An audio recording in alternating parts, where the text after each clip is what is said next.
Weapons es una película muy diferente, es una película que muchas personas pueden amar o pueden odiar, pero a pesar de que es muy diferente a lo que ya estamos, entre comillas, habituados en el género del terror, tiene varias cosas similares a otras películas de terror que pueden hacer que el espectador se familiarice inmediatamente con esta película. Es una propuesta nueva, es una propuesta fresca que se suma a las películas de terror de este año que han sido completamente innovadoras y no siguen un cliché solamente por vender o por asustar. Considero que Weapons, al igual que muchas otras películas este año, es una película bastante competente y es una película que va a dar mucho de qué hablar.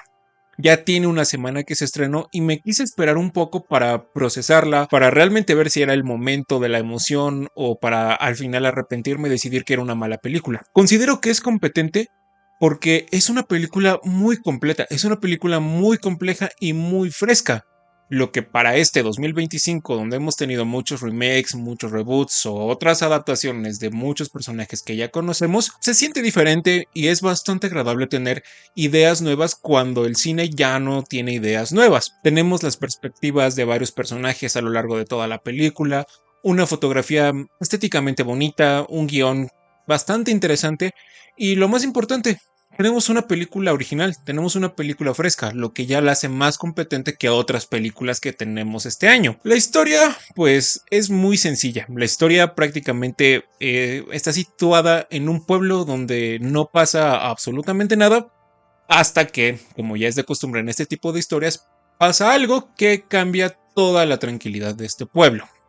Un grupo de niños, a excepción de uno, desaparecieron a una hora muy específica de la madrugada el mismo día. Así que vamos a ver cómo los habitantes de este lugar se las van arreglando o van superando este trágico suceso. Prácticamente esa es la premisa de la película y entre menos sepamos, mejor. Quiero decir que esta película me gustó, la disfruté, no me encantó al 100%, sí se convirtió en una de mis películas de terror favoritas. Pero antes de ir con las cosas buenas, quiero remarcar lo que no hizo que esta película fuera perfecta para mí. El primer punto, y es algo que está muy marcado desde el principio de la película, es que es una idea muy extraña, es una idea muy original, pero que resulta algo muy bizarro. Es seria, es oscura, incluso es muy grotesca y es muy perturbadora. Solamente que esto está fundamentado en una idea bastante bizarra que puede ser que a las personas les guste esta película o la terminen odiando,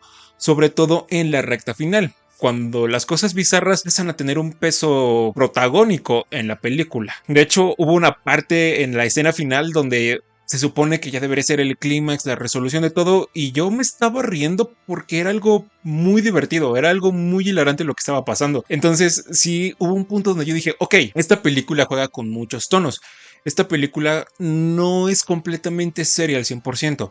Tiene sus momentos para estar relax, tiene sus momentos para tomársela en serio y que te haga palpitar el corazón a 1000 por hora. Entonces, si solamente buscan una película de terror que se tome en serio de principio a fin y que solamente son tragedias y cosas tristes, pues van a tener una parte de eso en una parte de la película. Pero después toma un giro argumental y un giro en cuanto a tono que podría romper, entre comillas, el esquema que ya tenía la película. Pero como ese lado bizarro está desde el principio, pues cae en cada espectador el decidir si es una película muy bizarra en el buen sentido o es una película de terror muy mala y que no es para ellos. En ambos casos creo que está bien y en ambos casos es algo que la película hace bastante bien. Momentos serios y oscuros, sí. Momentos bizarros e hilarantes, extrañamente también los tiene y funcionan bien. Josh Brolin está en esta película y él es un padre que pierde a su hijo. Entonces la película está dividida por partes. Vamos abarcando personaje por personaje hasta que armamos una parte del misterio. Las partes de Josh Brolin son aburridas, son muy somníferas y la verdad a mí no me gustaron en absoluto. Sí hubo un punto donde ya estaba cabeceando, estaba cerrando los ojos y es la segunda parte. Entonces el que hayan puesto eso al principio sí puede ser un poco densa y un poco pesada la película, porque posteriormente, conforme vamos avanzando, vamos descubriendo una parte del misterio, sí, pero en un punto muy específico de la película se desvirtúa completamente del misterio y nos centramos en los personajes de lleno. Así que se deja de lado lo que nos tenía muy intrigados para irse por el desarrollo de los personajes. Cosa que no está mal, pero sí llega a decaer en ritmo y llega a perder un poco de peso la película. Y cuando retomamos a lo que nos interesa, que es la desaparición de los niños, ya no resulta igual, incluso es un poco complicado volver a este hilo argumental. Pero fuera de eso, la película visualmente es bonita, los planos son estéticos, se ve bonita. Sí, a pesar de que pareciera empezar como una película cliché con la desaparición de ciertos niños, la desaparición de alguien, como por ejemplo las películas de It, toma un rumbo completamente diferente conforme va avanzando la película. No vemos a los personajes afrontar sus miedos, no vemos a los personajes resolviendo un misterio al 100%. La película está contada a través de las perspectivas de los personajes de este pueblo. Una maestra, un padre, el policía malo, el drogadicto por ahí, un niño, un detective, en fin, cada uno de estos personajes tiene una parte del rompecabezas, pero el hecho de que tengan la parte del rompecabezas no significa que la tengan completa. Puede que a algún personaje le falte una parte y conforme vamos avanzando, esos huecos se van llenando con las perspectivas de otros personajes, construyendo paulatinamente el misterio y llevándonos a una parte muy oscura y muy perturbadora de los personajes y de este misterio. Julia Garner como la maestra Justin fue mi personaje favorito, porque no es solamente la mujer que empieza a investigar las cosas por su cuenta porque la policía no hace nada. No.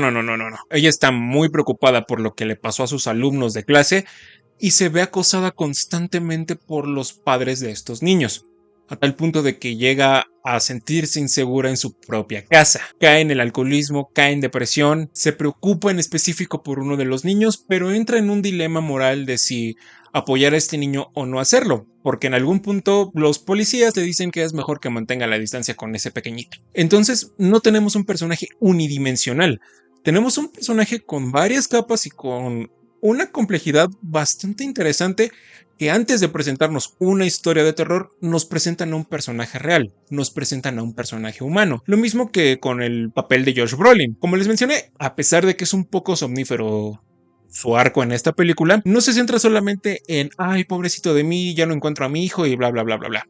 No, nos muestran cómo su vida se va desvariando, cómo en su trabajo ya no se puede concentrar, cómo su esposa ya la tiene prácticamente ahí abandonada. Incluso el hecho de llegar a ciertas prácticas un tanto cuestionables éticamente, se vuelven parte de este personaje con tal de encontrar a su hijo. El dolor se vuelve su motor. Estos dos son los personajes más destacados y de los que yo les puedo hablar sin spoilers, porque sí considero que vale la pena ver a estos personajes y todas sus tramas hilándose poco a poco en la pantalla grande. Es un misterio, son muchas situaciones que se van acumulando poco a poco, y en algún punto todo cobra sentido, todo cobra, y estamos ante un clímax completamente cardíaco. No abusa de los screamers, no abusa de las notas altas, y de hecho yo diría que los pocos screamers que tiene están bien logrados, están justo donde están. No dan miedo precisamente porque de repente una nota sonó más alta, porque apareció el monstruo de repente porque sí. No. Tienen un peso argumental y tienen un sentido dentro de la película. Sí, es una de esas películas donde parece que no pasa nada, pero cuando te das cuenta, las cosas ya están pasando y el clímax está muy cerca. La sensación que te deja al final esta película es una ambigua, porque mezcla lo bizarro, mezcla lo terrorífico, mezcla lo grotesco en una sola película que extrañamente funciona, y funciona muy bien. Weapons ya se posiciona como una de las mejores películas de este año, porque es original por la forma en que está ejecutada, por la forma en que se van contando las cosas y sobre todo cómo se va desarrollando la historia. Es una experiencia de la cual no se van a arrepentir de haber entrado, porque es una película buena, es una película con un terror diferente. Si buscan solamente screamers y que de repente litros y litros de sangre como El Conjuro, en verdad ahórrense y vean esta película porque no es para ustedes, no está hecha para ustedes. Pero si buscan algo nuevo, algo innovador, denle una oportunidad a esta película y puede que les guste. Y también puede que no les guste. Pero bueno, esto es lo que a mí me pareció Weapons o La Hora de la Desaparición. Espero que les haya gustado. Si le dan like, lo comparten o se suscriben, se los voy a agradecer muchísimo. Y nos vemos en la próxima.